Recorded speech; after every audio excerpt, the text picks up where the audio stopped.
근데 주식시장이라는 건 계속 노력을 해야 되거든요. 실적이 증가할 거를 선점하라라는 말씀을 계속 드리거든요. 5천만 원, 1억, 뭐 10억 이렇게 넣으면 공격적으로 하기가 어렵잖아요. 이런 원칙을 하게 되면 굉장히 매수 종목을 고르기가 쉽지 않더라. 내가 손해보면 안 되는데 분석하고 투자하면 큰 수익을 내더라. 그런 원칙에서 손절매는 없다라는 말씀을 꼭꼭 드리고 싶습니다.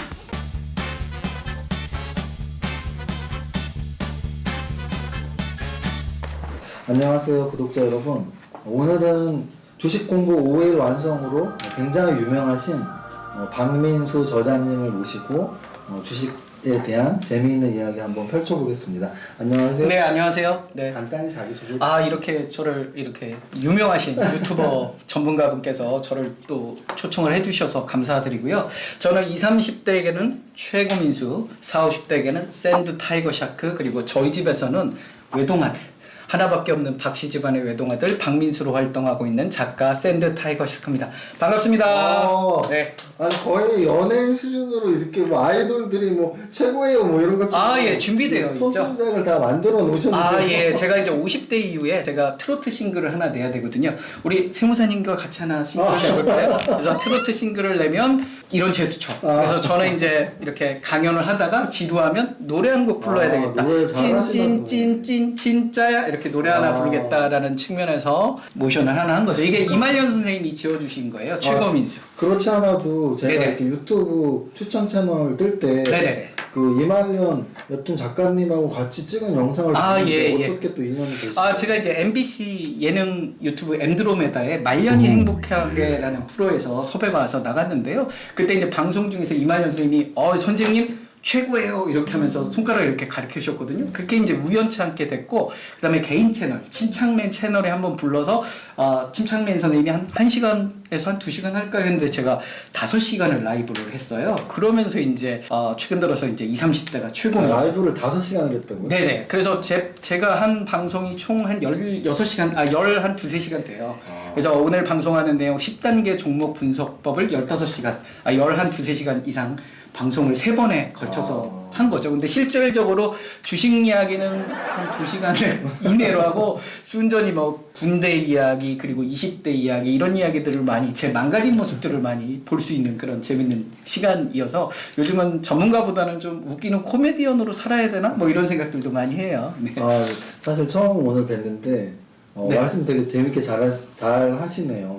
예, 감사해요. 요즘 젊은 친구들이 선생님 주식 이야기 말고 삶의 재밌는 이야기, 군대에서 뭐 축구한 이야기. 그래서 다음번에 제가 제 그 개인 유튜브 채널이 있거든요. 거기서 여성분 한 4분들, 저랑 같이 지금 유튜브 촬영하시는 기자분이랑 PD분이 있거든요. 모셔놓고 군대에서 축구한 얘기를 한번 즐겁게 재밌게 저 혼자 떠들어보자, 이런 각오로 지금 활동을 하고 있습니다. 근데 젊은 분들하고 소통하려면 네네. 특히 젊은 여자분들이 제일 싫어하는 얘기가 네네. 첫 번째가 군대 얘기고 두 번째가 축구 얘기인데 예. 군대 축구 얘기하면 싫어할 것 같은데. 예. 군대에서 축구하는 얘기를 제가 이말년 선생님한테 이렇게 가서 10몇 시간을 떠들었는데 생각보다 반응들이 좋더라고요. 여성분들이 뭐 쭈쭈쭈쭈 이렇게 라이브로 하는데, 그래서 이런 빈틈이 있구나. 젊은 여성들이 좋아하는 축구 이야기를 되게 즐겁게 해보자, 이런 측면에서 이야기를 많이 하고 있죠. 네. 궁금한 게 있는데 네네. 아까 전에 말씀하실 때 이제 뭐 최고 민수 이렇게 말씀하셨잖아요. 네네네. 근데 이제 사실 이 책에 보면은 네네. 여기 이제 상어 그림도 있는데 네네. 거기 뭐라고 써 있냐면 네. 샌드 타이거 샤크 이렇게 써 있어요. 네네. 샌드 타이거 샤크는 뭐 이런 상어 종류인가요? 예, 이게 모래 범상어라고요. 호주 지역 중심으로 따뜻한 지역에 사는 상어에 한 2m 정도 되는 상어인데요. 얘네들은 특징이 배부를 때는 되게 온순해요. 근데 배고플 때는 동료를 물 정도로 아주 사나운 애들인데, 제가 샌드 타이거 샤크라는 필명을 쓰는 이유는 첫 번째로 우리가 보통 주식시장 강세장은 불마켓이라고 하잖아요. 그렇죠. 그래서 황소 뭐 이런 얘기를 하는데 뜬금없이 웬 상어냐. 근데 상어는 한 번 먹이를 물면 이빨이 뽑히기 전까지 절대 놓지 않는다. 그래서 저의 투자 방법은 좋은 종목을 골라서 끝까지 물고 늘어져 보자. 그래서 저와 한번 인연을 맺은 사람들은 제가 결코 놓지 않는다. 오늘 이세문사님을 만났으니까 저는 확 잡아서 절대 놓지 않겠다라는 특징을 샌드 타이거 샤크 첫 번째 특징이고요. 두 번째는 샌드 타이거 샤크는 평생 이렇게 헤엄을 쳐요. 꼬리를 막 흔들면서. 왜냐, 부대가 없어요. 이 허파가 없기 때문에 계속 이렇게 숨을 쉬어야 되거든요. 물고기 불에가 있어야 물에 뜨는 거 그렇죠. 그런데 얘네들은 허파가 없기, 부래가 없기 때문에 계속 지네들이 움직이면서 공기를 배출해요. 근데 주식시장이라는 건 계속 노력을 해야 되거든요. 노력하지 않으면 정보에 뒤지고, 정보에 뒤지면 결코 좋은 이런 어떤 성과를 낼 수 없기 때문에 평생 한번 노력해보자. 그런 측면에서 샌드 타이거 샤크의 어떤 그런 평생 노력하는 측면이 좋다. 그리고 세 번째로는 아까 말씀드렸듯이 치열하게 살아야 된다. 주식시장은 총칼 없는 전쟁터인데 거기서 왜 내가 양보만 하고 사느냐. 여기는 정말 전문가들이 많은 시장에서 내가 뭐 시험 삼아서 주식 투자해? 그건 안 된다. 내가 벼랑 끝에 섰다는 심정으로 최선을 다해서 임전무태 정신을 한번 들이받고 이겨보자 라는 측면에서 상어의 어떤 그런 정신, 그리고 마지막으로는 상어는 아까 말씀드렸듯이 놀 땐 놀고 또 열심히 할 땐 열심히 하거든요. 그러니까 우리가 주식시장에서 늘 바쁘게 살 필요 뭐 있느냐. 좋은 종목이 고르면 그때 한번 공격적으로 하고 또 쉬고 이러면서 주식 투자를 하자라는 측면에서 샌드 타이거 샤크를 쳤고요. 제가 이런 투자 방법으로 1년에 한 10일 정도 매매를 계속 해왔거든요. 그래서 1년에 열흘이면 진짜 효율적인 그렇죠. 네네. 1년에 한 열흘 정도만 거래하고, 그렇지만 이 물속을 거니는 그런 오리처럼 물 위에서는 한가롭지만 물속에서는 오리발을 계속하면서 정보를 계속 찾고 이런 노력들을 하는 거죠. 그래서 샌드 타이거 샤크의 그런 어떤 놀 땐 놀고 또 즐길 땐 즐기자 이런 측면에서 주식 투자를 좀 공격적으로 할 때는 하고 쉴 땐 쉬자. 그리고 한번 물면 먹이를 놓지 않겠다. 그래서 오늘 이 사무실 저를 채용해 주시면 늘 여기서 그냥 24시간 대기하고 있겠다라고 말씀을 드리고 싶습니다.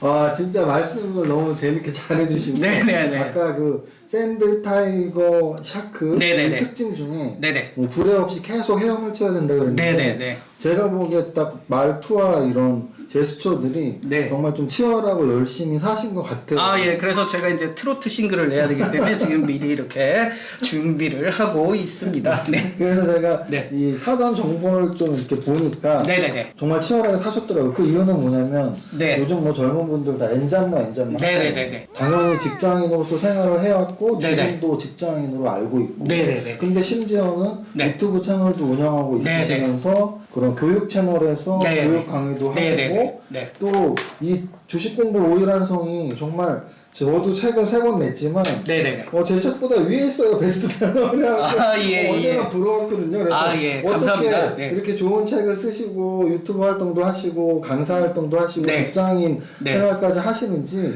어떤 시간 관리랄지 아니면 이런 여러 가지 생활을 하는 요령이 있을까요? 아, 일단 뭐 제 아들한테도 항상 하는 얘기인데요. 너는 꼴등을 해도 된다. 인생은. 하지만 부지런해라.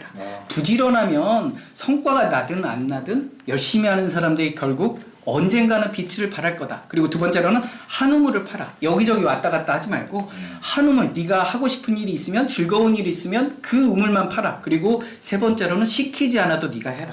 그러니까 우리가, 제가 직장인을 오래 하다 보니까 시킨 일만 하더라고요. 왜냐면 이게 시키지 않으면 내가 해야 되지 않고. 그런데 이제 이렇게 자발적으로 좀 살아보자. 그리고 저는 사실 이렇게 시킨 일만 바라보고 앞만 보러 이렇게 경마장의 말처럼 앞만 보고 살았거든요. 그러다 보니까 세상이 이 앞만 보는 거죠. 근데 이렇게 넓혀보니까 할 일은 많고. 그래서 저는 아침에 이제 6시에서 6시 반 정도 일어나서 그날의 데일리 시황 뉴스를 읽어주거든요. 제 개인적인 사견보다는 저는 이제 항상 뉴스를 봐서 뉴스의 실적 개선 키워드를 잡아서 2, 3년 후에 실적 개선되는 기업을 미리 잡아서 실적이 증가할 거를 선점하라라는 말씀을 계속 드리거든요. 그런 기업들이 결국 실적 개선이 되면서 기업 가치가 좋아지기 때문에 기다리다 보면 주가는 오르더라. 그리고 주가가 내려가면 당연히 저가 매수 관점. 우리 주식은 싸게 사서 비싸게 파는 건데 내가 10,000원에 샀는데 8,000원에 되니까 더 많이 살 수 있고 더 많이 배당도 더 많이 받고 뭐가 좋은데 왜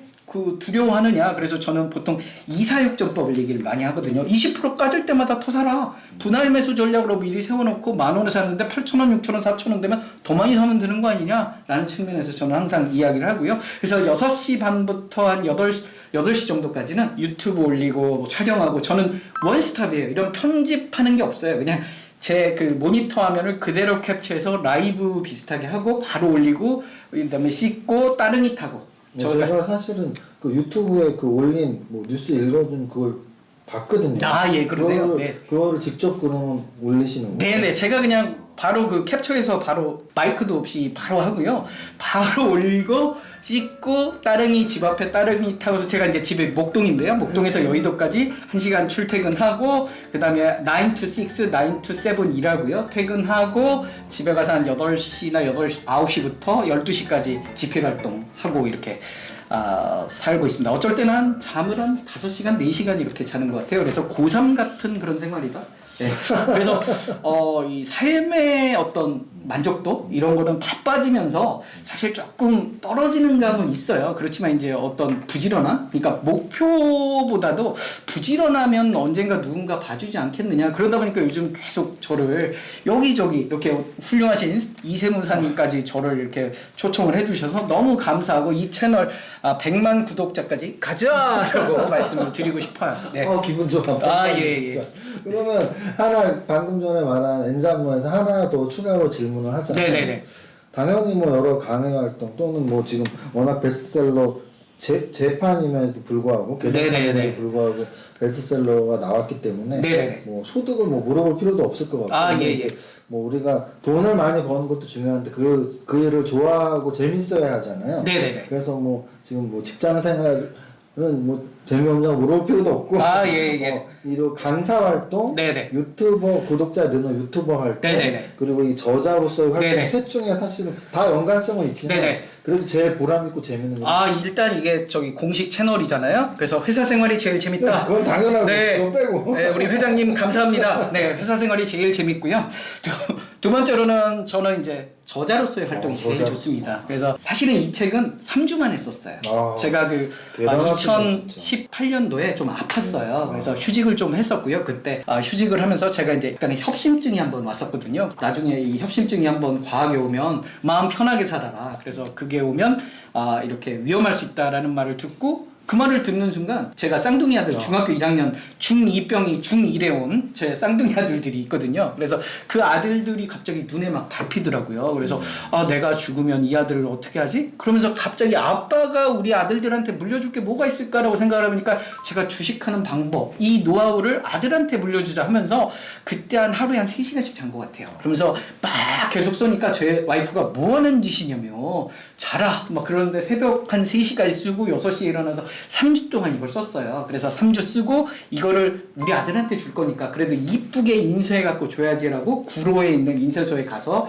인쇄를 한번 맡기려니까 사장님이 이렇게 보더만 우리가 책도 내는데 한번 책 내실래요? 이렇게 되는 거예요. 그래서 이게 무슨 소리지? 그러면서 이제 출판사를 알아보기 시작했고 이왕이면 그래도 아빠가 출판사라는데 내서 얘네들 안 팔릴 거니까 그렇지만 한번 이 아들들에게 이렇게 좀 써서 주자라고 했는데 오늘날 이렇게까지 온 거죠. 그래서 실질적으로 3주 쓰고 출판사 잡고 2개월 편집하고 3개월 만에 책이 나온 거죠. 그래서 이렇게 한 3개월 만에 책을 사실 낸다는 게 현실적으로 쉽지 않은 일이잖아요. 그럼요. 그래서 보통은 한 6개월에서 1년 정도 걸리는데 3개월 만에 나온 그런 3주 쓴 그런 어떻게 보면 빠르게 쓰고 그렇게 나온 결과물이라서 저는 이제 저자로서 인정받는 게 제일 좋고요. 사실 유튜브 활동은 제가 이 여력이 조금 적어요. 그래서 유튜브나 카페 활동은 제가 열심히 하고 싶지만 좀 상대적으로 좀 떨어져서 퀄리티나 이런 편집 측면은 앞으로 좀 보강을 해야 되는데 언제 할 수 있을까? 그 틈을 내야 되는데 그러면 잠을 좀 더 줄여야 되거든요. 그래서 우리 이정윤 세무사님이 저를 직접 고용을 해주시면 여기서 열심히 한번 유튜브를 만들어 보겠다 이런 각오를 한번 물면 먹이를 놓지 않는다. 이미 물었습니다. 네. 자 그러면은 다음 질문으로 넘어가겠습니다. 네네네. 사실 저도 책을 3권 낸 저자의 입장으로 네네네. 이 책을 당연히 읽었죠. 근데 네네. 와 지금 저는 깜짝 놀란 게 3주 만에 썼다라고는 사실 믿기진 않아요. 네네네. 왜냐면 뭐 책이 워낙 네네. 자세하게 네네. 그리고 꼭 필요한 네네. 필수 내용들이 주식 투자자로서 알아야 될 네네네. 필수 내용들이 들어 있는데 네네네. 사실 저는 제목부터 좀 되게 궁금했어요. 네네네. 뭐가 궁금했냐면 네네. 주식 공부 5일 완성. 네네. 그러면 한 파트씩 5일 읽으면 되는데 네네. 그래서 저자님께서 솔직히 네네. 읽는 거는 5일 읽으면 되지만 네네. 사실 주식을 5일 계좌 투고 5일 됐다고 해서 잘할 수는 없잖아요. 그렇죠. 그래서 네네. 공부 이 책을 읽는 건 5일 걸린다. 그러면 적어도 이 책을 내 것으로 만들고 실전 매매나 투자를 계좌를 열고 했을 때 네네. 적어도 어느 정도 기간 정도 연습이 되고 훈련이 되면 야 남들 사람들보다 그래도 잘하는 투자자가 될 수 있어요. 저는 한 1년 정도는 1년. 연습을 해야 된다고 1년. 생각을 해요. 그래서 옛날에 한번 모 매체에서 기자님이 저한테 인터뷰를 했어요. 그러면서 마지막에 이거 5일이면 그 다음에 고수가 되는 겁니까? 그래서 제가 택도 없습니다. 이렇게 웃었더니 제목을 5일 가지고는 안 된다. 이런 소주제를 한번 달아가지고 이렇게 쓰셨는데 저는 한 1년 정도는 노력을 해야 된다. 그래서 투자 금액을 처음부터 늘리지 마라. 한 1,000만 원만 가지고 계속 연습하고 좋은 종목을 고르는 연습들. 그래서 아침 저녁으로 뉴스 검색을 해서 실적 개선이 되는 키워드를 가진 기업들을 찾아서 계속 분석하고 연습하고 이런 과정들. 그리고 우리가 차를 새로 사면 중고차를 사야 되잖아요. 근데 처음부터 새 차를 사갖고 골목에 한 번씩 전봇대에 한 번씩 아무도 안 건드는데 전봇대에 가서 술 취한 것도 아닌데 한 번씩 박잖아요. 그런 어떤 시행착오를 한 1년 정도는 겪어야 된다. 그렇게 겪고 나서 내가 쓰라린 주식시장에 이런 전쟁터가 쓰라린 곳이구나라는 걸 충분히 경험한 다음에 그 다음에 금액을 늘려도 좋은 거다. 그래서 1,000만 원을 가지고 우리가 1년에 한 40%씩만 꾸준하게 수익 나고 복리 효과, 스노우볼 효과를 노린다면 7년 후면 10배가 된다. 그러면 1,000만 원이 1억이 되고 1억이 또 7년 후면 10억이 되니까 그렇게 좀 투자를 천천히 해도 늦지 않는데 왜 처음부터 우리가 1억, 2억씩 넣어갖고 뭐 40%, 50% 쓰라린 경험을 한 다음에 주식은 절대 하는 게 아니야. 주식하지 마. 주식하지 말고 부동산이나 해. 이런 얘기들 많이 하는데요. 그런 분들 대부분 쓰라린 경험들을 했거든요. 초장에 그냥 한 50만 원, 100만 원 하다 수익이 대박 나서 야, 난 주식을 너무 잘하는 거야. 근데 사실 운이 좋은 거죠. 그런 50만 원, 100만 원 때는 되게 공격적으로 하고 수익률이 높지만 사실 5천만 원, 1억, 뭐 10억 이렇게 넣으면 공격적으로 하기가 어렵잖아요. 그러면서 그렇죠. 그런 종목들을 예를 들면 상한가 따라잡기라든지 이런 투자로 크게 손실 보는 경우들이 많기 때문에 좀 투자는 한 1년 정도 시행착오를 충분히 겪자. 뭐 이런. 그래야만 이렇게 훌륭하신 우리 이세무사님 같이 슈퍼개미가 될 수 있다.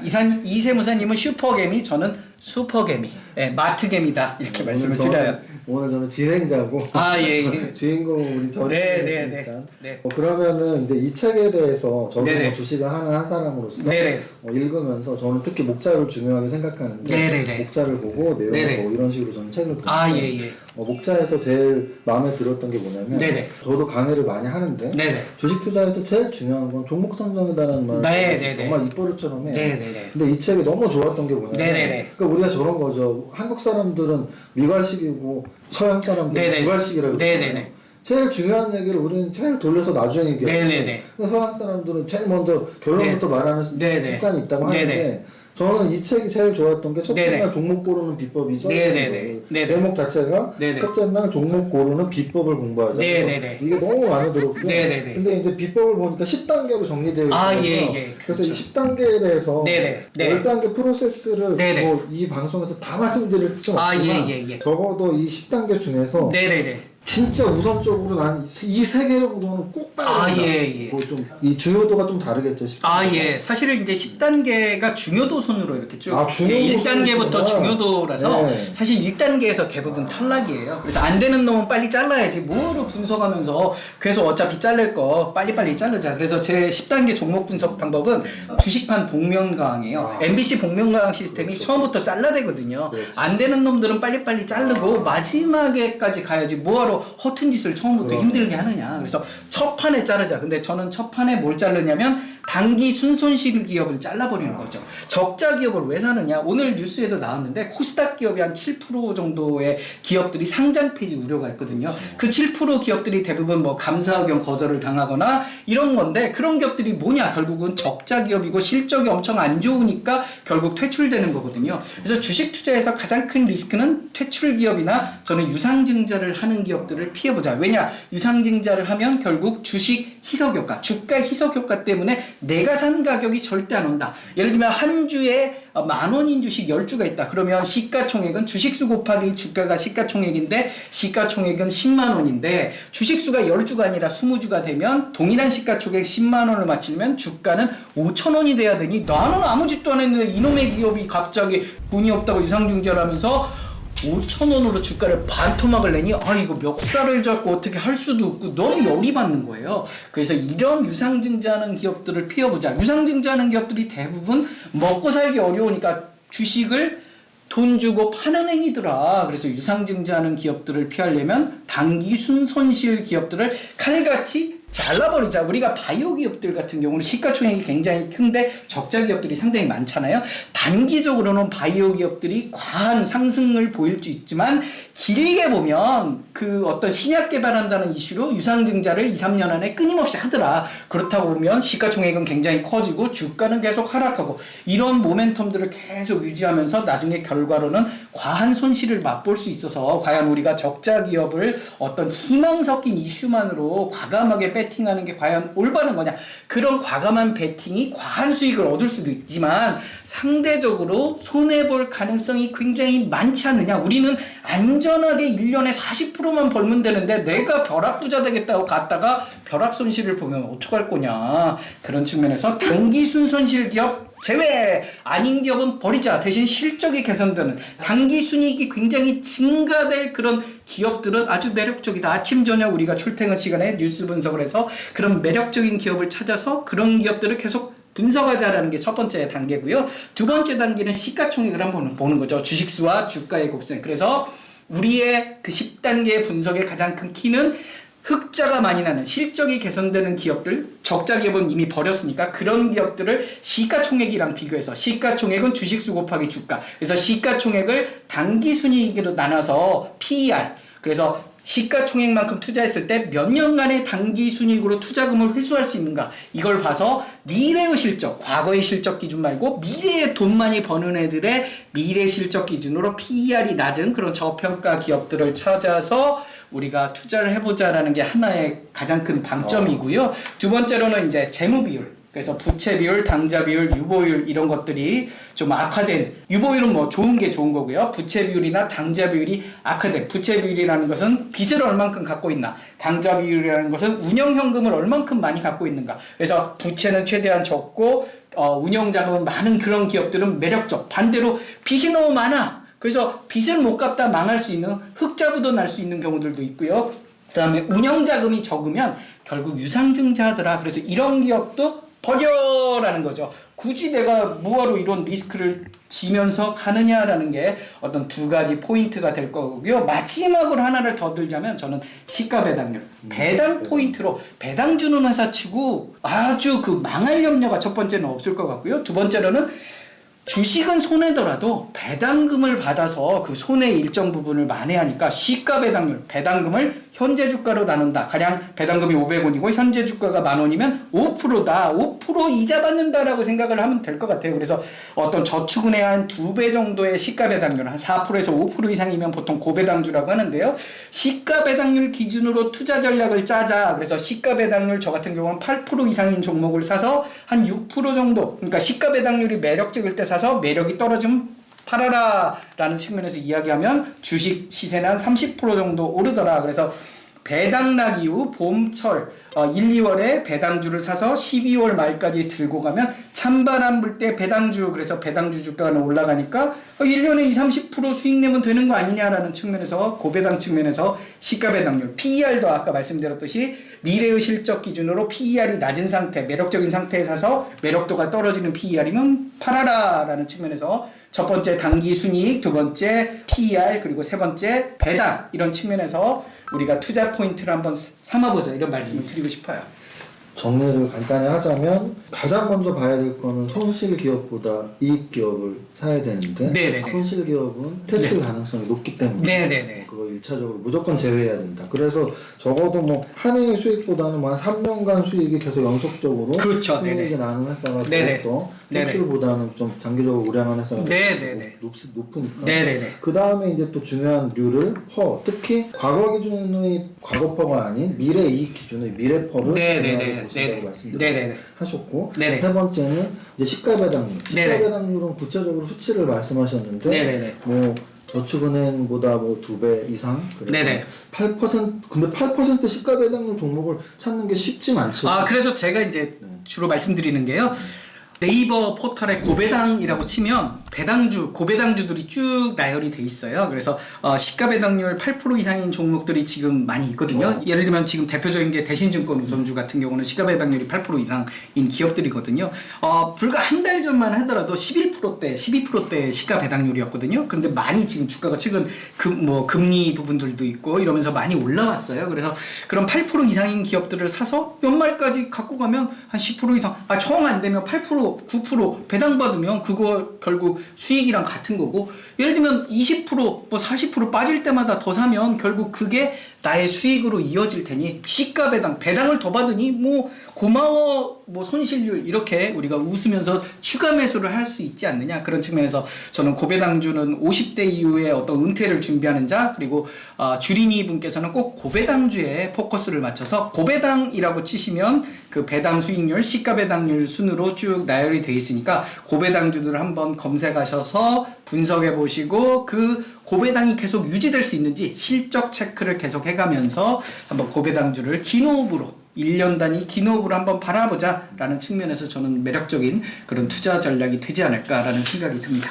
네, 그래서 시가 배당률은 아까 또 말씀하신 것 중에 8% 시가 배당률에 사서 주가가 올라서 뭐 6% 정도 내려왔을 때 판다는 거는 저런 뜻이겠죠. 시가 배당률은 분모에 지금 주가가 있는 거니까 주가가 네네. 올라가면 시가 배당률이 그렇죠. 낮아진다. 네, 그렇죠. 배당도 받고 네네. 주가 올라가니까 그렇죠. 시가 배당률이 좀 낮아졌을 때 주가가 벌써 올라갔다는 얘기니까 네네. 그때 매도 타이밍을 잡는다. 네, 그렇죠. 아니면 뭐 배당을 받아도 좋고요. 그래서 주가도 오르고 배당도 받고 꽁도 먹고 알도 먹는 뭐 그런. 그래서 저는 뭐 이거든 저거든 좋을 것 같아요. 왜냐면 주가가 오르면 오른 대로 기쁠 그렇죠. 거고요. 주가가 빠지면 빠질수록 배당금을 더 받으니까 배당을 더 받을 수 있으니까 고배당 투자 전략은 더 유효한 게 아니냐. 그래서 시장이 한번 폭락을 했을 때 야 고마워, 이런 바겐세일, 코리안 슈퍼 바겐세일이 너무 고마워라고 우리가 오히려 즐겁게 맞이할 수 있는 거 아니냐. 그래서 한 번 물면 먹이를 놓지 않는다는 투자 전략이 고배당주에겐 너무 매력적이다. 회사는 망할 염려 없고 유상증자할 가능성은 좋고 회사는 실적은 계속 개선이 되는데 배당 수익률은 올라간다. 이런 투자 기회를 왜 놓치냐라는 거죠. 특히 변동성이 심한 요즘 같은 장세에는 고배당주가 안전한 투자 전략이 되지 않을까. 시가 배당률이 내려가면 내려갈수록 기관 투자자와 외국인 그리고 우리 이세무사님 같은 슈퍼개미들이 가만히 있겠느냐라는 거죠. 이런 수익률이 나는데 내가 왜 가만히 있어? 적극적으로 이렇게 전문 지식이 높으신 분들은 공격적인 투자를 그때 하기 때문에 상대적으로 하락률도 적더라. 그래서 시장이 변동성이 심할 때는 고배당주가 가장 매력적인 투자처가 아니냐, 이런 생각을 하고 있습니다. 너무 첫째 날 공부. 네. 벌써 다 했는데요. 네네네. 둘째 날로 넘어가 보겠습니다. 네네. 우리 박민수 저자님은 5일 완성이니까 네네. 첫째 날에 가장 중요한 종목 선정 비법을 설명해 주셨고, 네네. 둘째 날에는 어떻게 보면 이제 원칙 이야기예요. 주식 네네. 개념의 원칙. 그래서 네네. 지켜야 될 원칙을 또 이렇게 10가지로. 네네네. 저는 사실은 책을 쓸 때 제가 8자를 좋아해서 네네. 모든 것들을 8장으로 구성했는데 네네. 우리 이 책은 모든 부가 10장씩 이렇게 되어 있네요. 네네네. 둘째 날도 10장으로 되어 있는데 네네네. 그렇다는 얘기는 매매 원칙이 지금 10가지가 있다는 얘기인데 네네네. 역시 10가지 중에서도 그럼 중요한 거 원칙이 위에 있다면 이 원칙이 제일 중요한 건가요? 그렇죠. 저는 이제 이 원칙이 제일 이 중요합니다. 원칙 제목은 뭐냐면 네. 손절매란 없다. 이 부분 한번 네네. 설명해 주시죠. 일단 주식 방송이나 전문가분들은 대부분 손절매선을 지키라고 하고, 그게 보통 이동평균선의 뭐 5일선, 21선, 뭐 60일선 뭐 이런 선들을 대부분 말씀을 하시면서 이 선이 무너졌을 때는 손절매 하셔라, 아니면 뭐 사시고 뭐 5% 정도 떨어졌을 때는 손절매 하라, 이런 말씀을 하는데요. 손절매라는 거는 결국 36개 주랭랑이거든요. 내가 사실 손절매 전략이 있으면 매수가 너무 쉬워요. 아니면 말고 그 분석할 필요가 뭐가 있어. 딱 봐서 3% 수익 나면 팔고 아니면 빠지면 되니까. 그런데 그렇게 수익 나고 빠지고 수익 나고 빠지고 하다 보면 나중에 보면 똔똔이 가장 잘한 그런 투자 방법이 될 수도 있거든요. 그렇게 투자해서 언제 부자 되냐, 이건 거죠. 그래서 그런 방법보다는 우리가 종목을 정말 심혈을 기울여서, 저는 처음에 한 30대 때는 한 일주일씩 고민을 했거든요. 그래서 우리가 밥을 맛있게 먹으려면 뜸을 오랜 기간 들여야 되거든요. 그래서 내가 혹시 간과한 리스크는 없나? 이렇게 분석했는데 별로 그런 리스크는 안 보이고 호재는 많다라고 고민 끝에 샀다면 얘가 우리가 결혼이랑 비슷한 것 같아요. 좀 몸이 아프다고, 와이프가 몸이 아프다고 버려, 이거는 참 무책임한 행동 같아요. 그래서 내가 산 주식은 웬만하면 주가가 빠졌으면 추가 매수 전략으로 해서 최대한 매수 단가를 낮춰서 끝까지 한번 물고 늘어져서, 이 기업은 정말 좋은 기업인데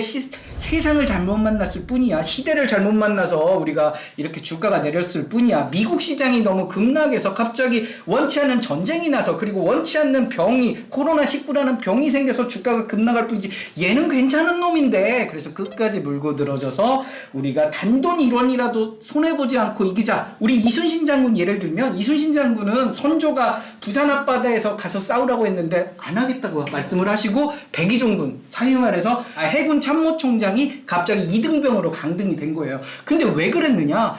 질싸움이라고 생각을 했거든요. 그래서 질싸움에는 그렇게 하지만 12척의 배를 이렇게 들고 이길 싸움이라고 생각을 하기 때문에 일본의 한 100여 채과 싸워서 이겼거든요. 그런 것처럼 마찬가지로 이길 싸움이라면 끝까지 한번 물고 늘어져서 우리가 이겨보자, 그런 측면에서 손절매는 없다, 이런 원칙을 하게 되면 굉장히 매수 종목을 고르기가 쉽지 않더라. 내가 손해보면 안 되는데 아무 종목이나 살 수 없고 아무 종목이나 분석 없이 들어갈 수 없기 때문에 분석하고 투자하면 큰 수익을 내더라. 그런 원칙에서 손절매는 없다라는 말씀을 꼭꼭 드리고 싶습니다.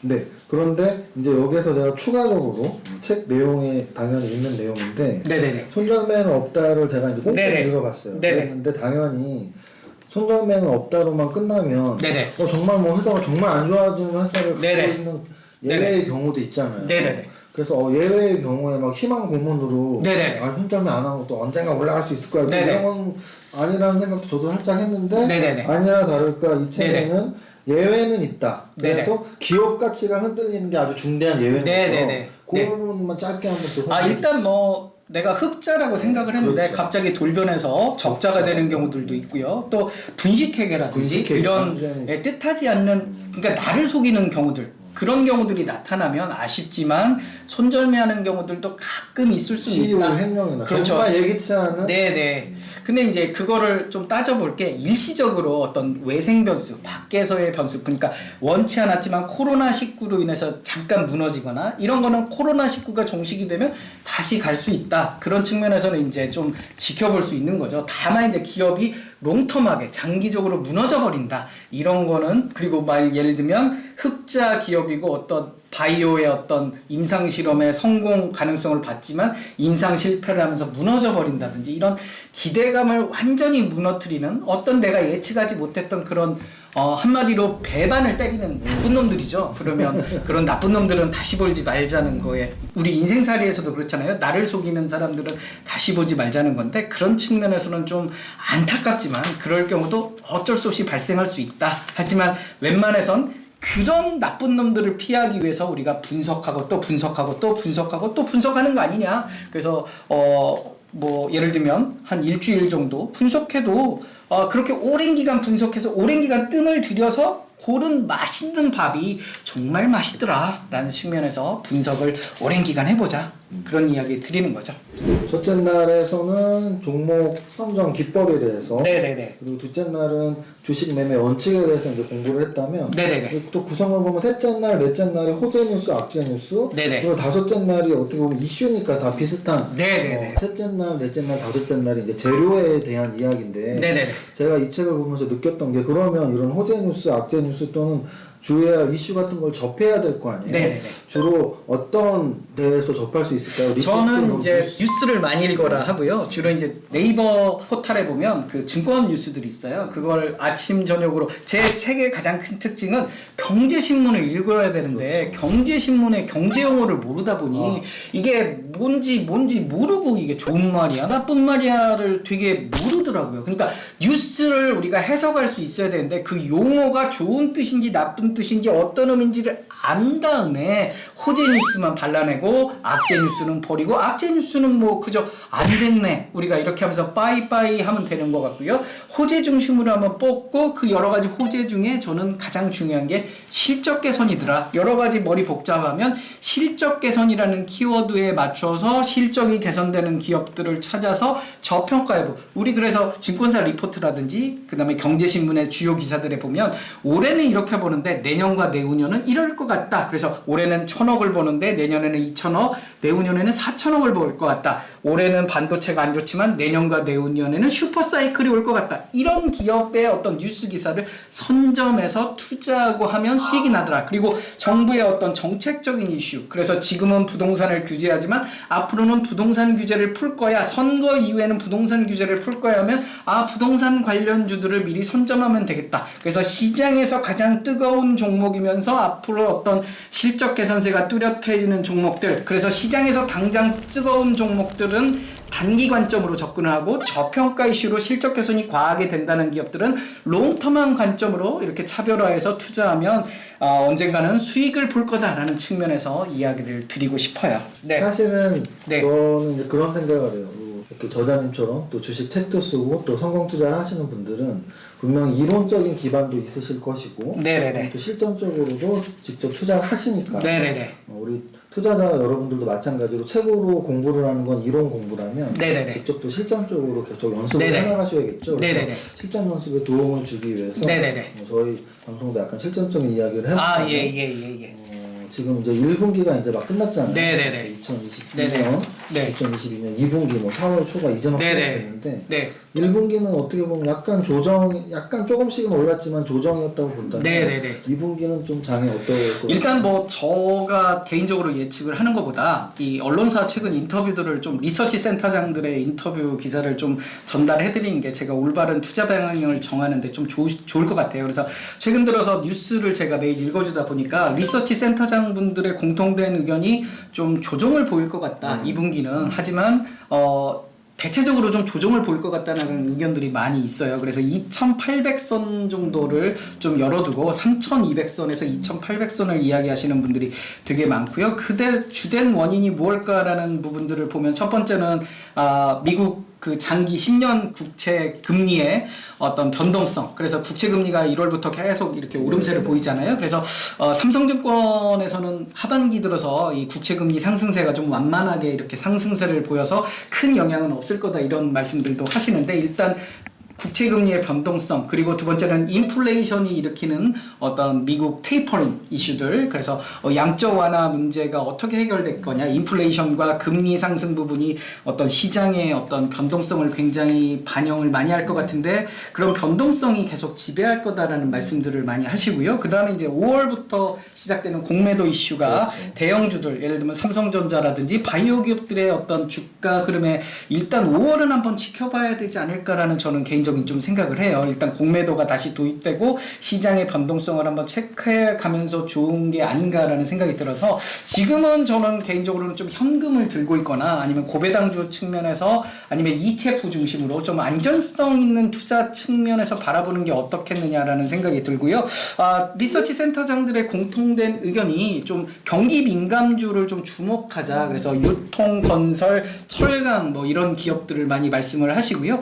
금리 상승 이슈의 금융주들 뭐 이런 측면에서 많이 관심 그리고 선거 이후에 저는 이제 건설 경기 야든 여든 다 이렇게 어떤 재건축이나 재개발 규제 완화 35층 규제를 지금 10년 동안 해왔는데요. 서울시 같은 경우는 그 규제를 풀겠다. 그리고 용적률 상승이라든지 이런 부분들을 지금 공약으로 내걸었기 때문에 야가 되든 여가 되든 그리고 대통령 선거가 이제 한 1년 남으면서 보통 우리가 선거 이슈가 있으면 개발 이슈들이 이제 우후죽순처럼 공약들을 많이 하시잖아요. 그런 부분들도 건설 경기에는 좀 호재가 되지 않겠느냐. 또 국제유가도 작년에 30달러 선에서 지금 60달러 선까지 쭉 올라왔잖아요. 그래서 이 건설 경기가 사실 중동발 어떤 건설 이슈도 있는데 결국 유가 상승 부분이 그런 훈풍을 좀 불러올 거고 또 해양 플랜트 산업, 뭐 중공업이라든지 건설 이런 부분들도 이 유가 상승 부분이 긍정적인 모멘텀. 그러니까 인플레이션이 불러온 유가 상승 이런 부분들이 건설 경기에도 좀 호재가 될 수 있겠다라는 측면에서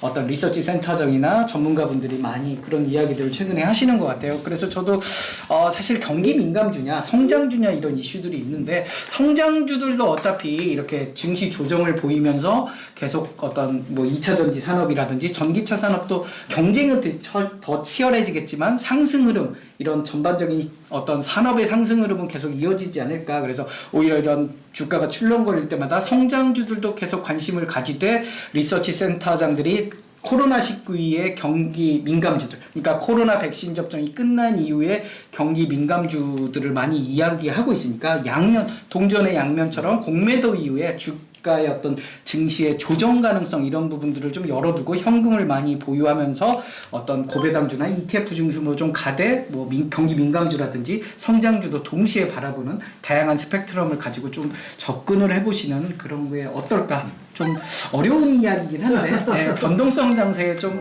다양한 좀 관점을 가지고 접근을 해보시는 게 어떤가 싶습니다. 일단 뭐 어려운 이야기를 쉽게 너무 잘 풀어주셨는데 네. 간략히 정리 한번 해보자면 2분기의 지수는 뭐 여러 애널리스트들이 예측의 평균값으로 봤을 때 2,800에서 3,200 정도. 네, 지금 네.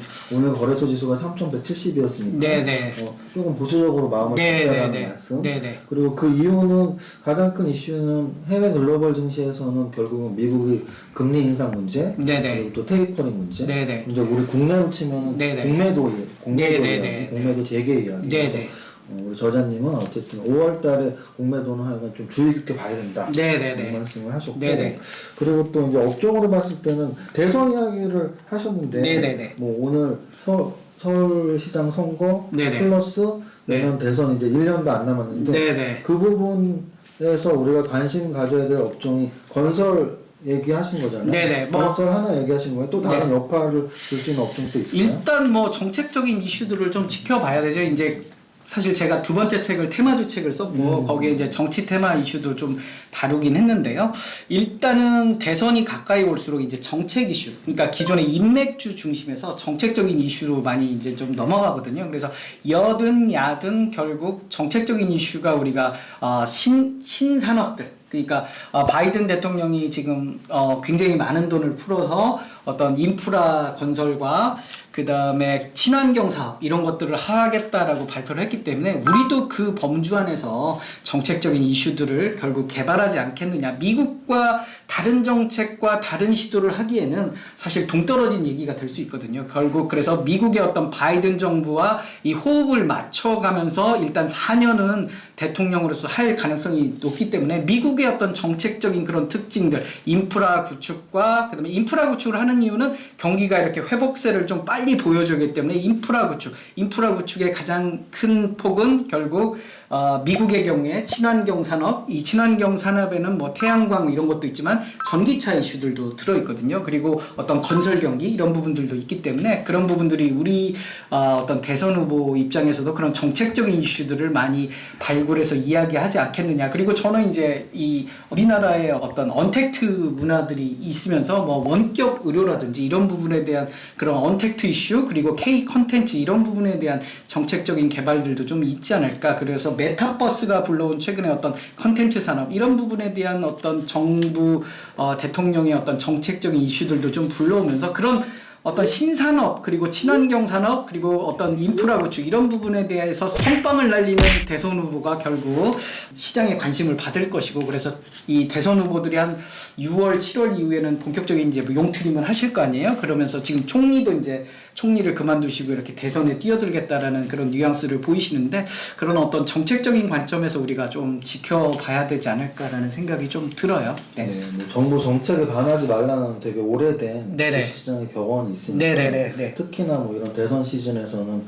정책들이 잘 공약이죠 어떻게 보면 네네. 공약이 많이 발표되니까 네. 그런 걸 좀 주의를 그리고 한 말씀 더 드리면 우리가 이제 제가 이제 정치 테마주에 대해서 조금 그 책에서 써놓은 걸 제가 잠깐 핵심을 하나 말씀을 드리면 인맥주들은 그 보통 이렇게 이제 대선 출정식을 해요.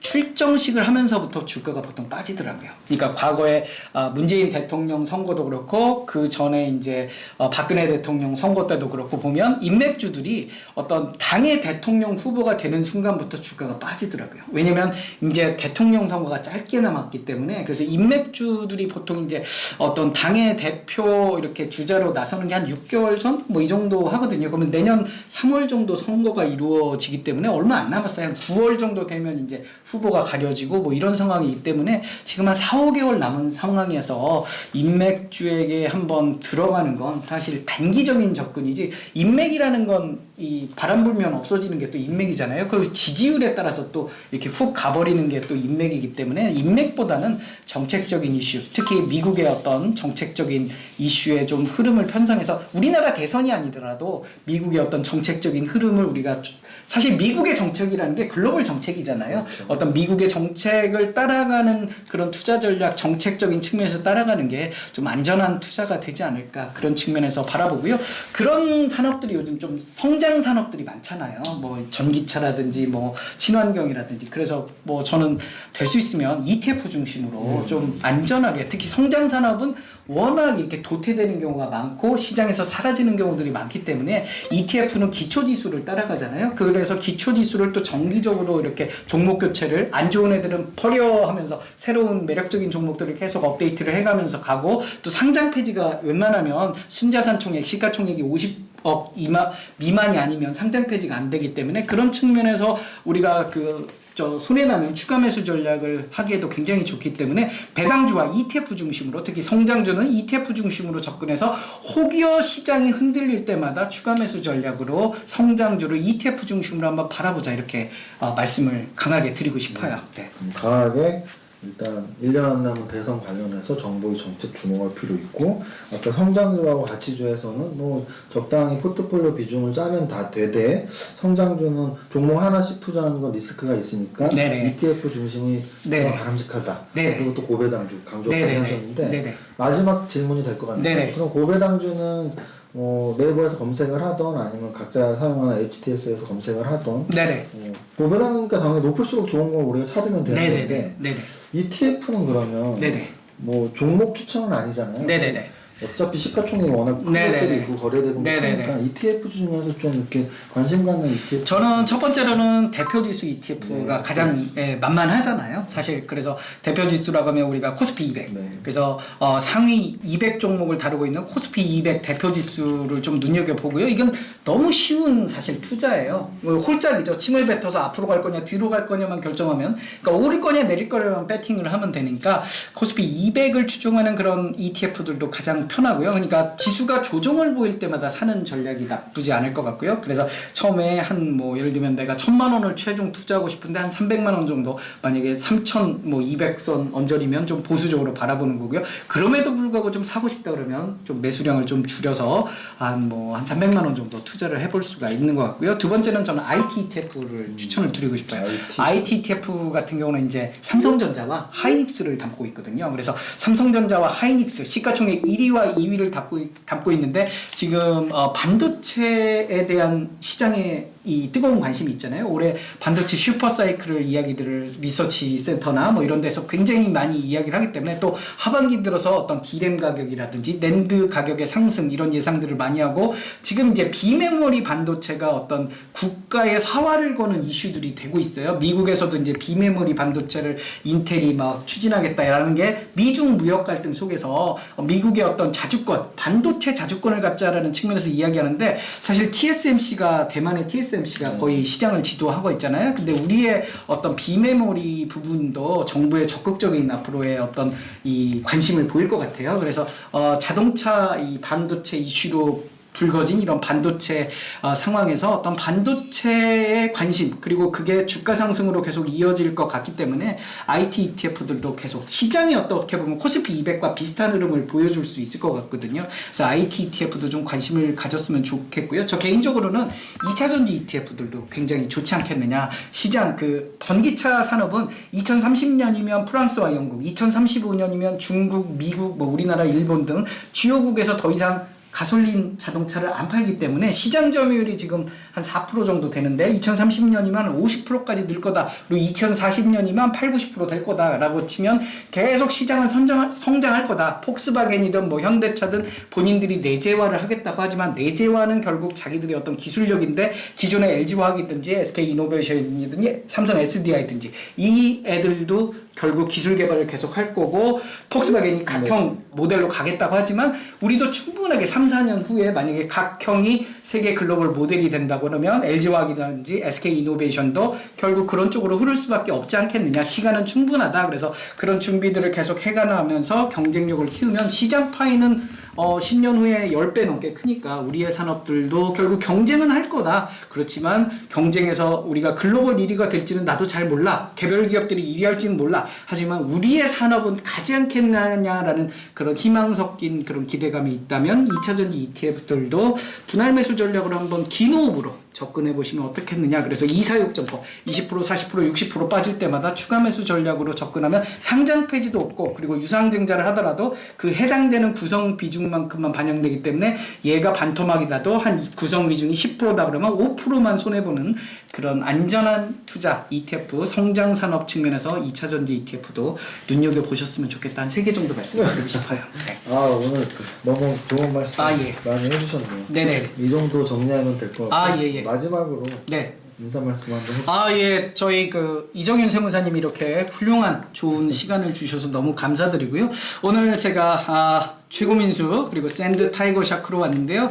내일부터는 여기 직원으로서 열심히 활동을 한번 해보고 싶은 그런 이 사무실도 너무 좋습니다. 이정윤 세무사님의 이 채널 100만까지 가자라고 말씀을 드리고요. 많은 구독과 그리고 사랑 보여주시길 하트 한 100개씩 날려주시길 부탁드리겠습니다. 그리고 다음에 또 불러주시면 열심히 나와서 또 홍보해드리도록 하겠습니다. 제 책 소개해 주셔서 너무 감사드리고요. 그리고 우리 이정윤 세무사님의 책도 많이 이렇게 봐주시길 부탁드리겠습니다. 감사합니다. 제가 강연회 할 때 그런 말씀을 드려요. 어떤 책을 봐야 되는 질문은 많이 팔린 책 보라는 말씀을 많이 드려요.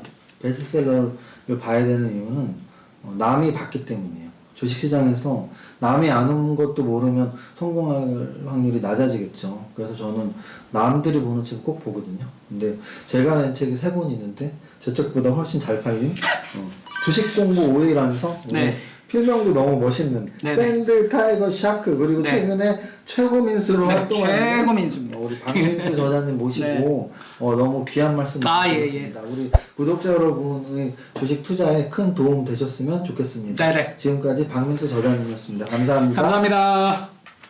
이거 하면 돼요?